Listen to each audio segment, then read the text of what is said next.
Ma très chère Laetitia, Sylvie, ayant comme tu sais le désir de créer un sanctuaire de loups, c'est tout naturellement que lorsque nous sommes allés rendre visite à Lamia Ossemlali, la présidente de Sea Shepherd France, nous avons parlé du zoo de Ponscroff que l'association Rewild a racheté en décembre dernier afin d'améliorer non seulement le bien-être des animaux, mais aussi avec l'idée de pouvoir à plus ou moins long terme en remettre une bonne partie en liberté dans leur milieu naturel.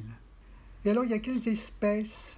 Il y a beaucoup d'espèces, il y a des félins, des lions blancs, des tigres, des panthères, il y a des singes, il y a des phoques, il y a des manchots du Cap, il y a des dizaines d'espèces d'oiseaux. En tout, il y a à peu près 400 animaux, en gros. Donc chacun a une histoire particulière. Nous, on est arrivés dans un lieu en fait qu'on a découvert au fur et à mesure. C'est un énorme chantier. Donc pour nous, l'urgence là, c'est de réaménager les lieux pour que déjà les animaux soient dans de meilleures conditions. Donc là, sur les 6 derniers mois, c'est ce qu'on a fait. On a été assez freinés par le confinement. Et en parallèle de ça, on travaille aussi à la réhabilitation et aux places de réensauvagement, donc en milieu naturel ou en sanctuaire, notamment en Afrique, en Asie et en Amérique du Sud. Et on espère pouvoir libérer prochainement. Les premiers à partir, ça va être des animaux européens, des oiseaux notamment. Et aujourd'hui, les gens peuvent continuer à venir dans le zoo ou vous l'avez fermé?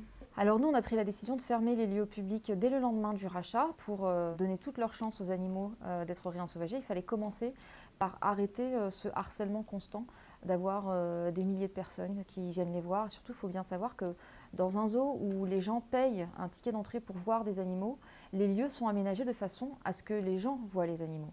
Et donc souvent c'est très peu de cachettes, très peu de moyens d'échapper au regard.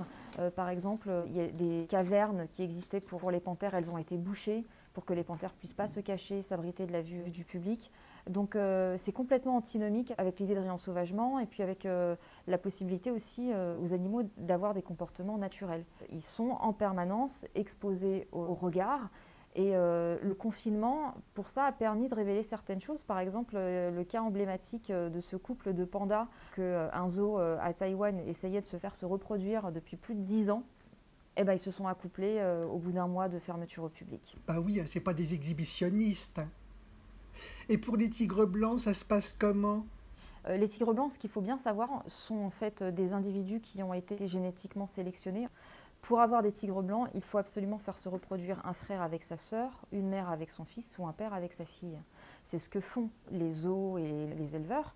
Donc en fait, ça donne naissance à des animaux qui sont en très mauvaise santé, avec une très forte mortalité chez les petits, et où vraiment on sélectionne des handicaps génétiques.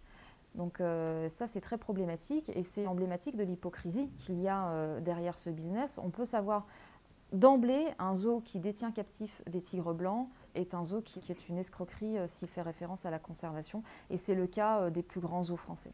Et donc, ces tigres blancs, vous allez leur trouver un sanctuaire en Asie ou en Afrique?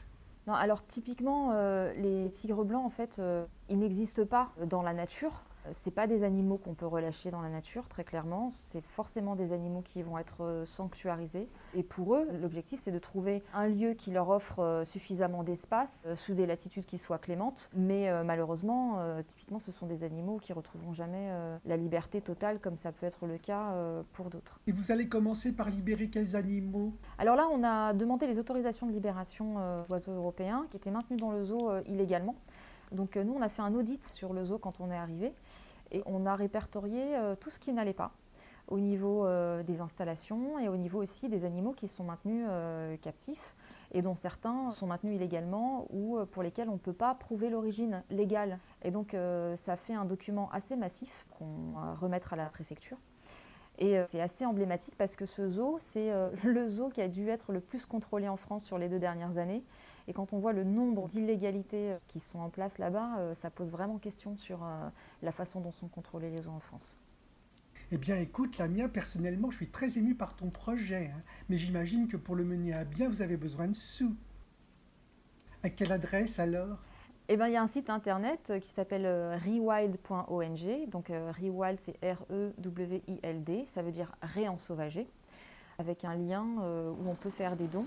Pour donner un ordre d'idée, si toutes les personnes qui ont participé au rachat du zoo ne faisaient ne serait-ce que 5 € par mois, on serait bon pour la budgétisation des lieux. Bon, nous avec Sylvie, on va réfléchir pour les tigres blancs, parce que ce seraient des bons copains pour Lumière du Sud. Pourquoi pas? Bon, eh bien merci Lamia, et encore bravo. À très vite. À bientôt.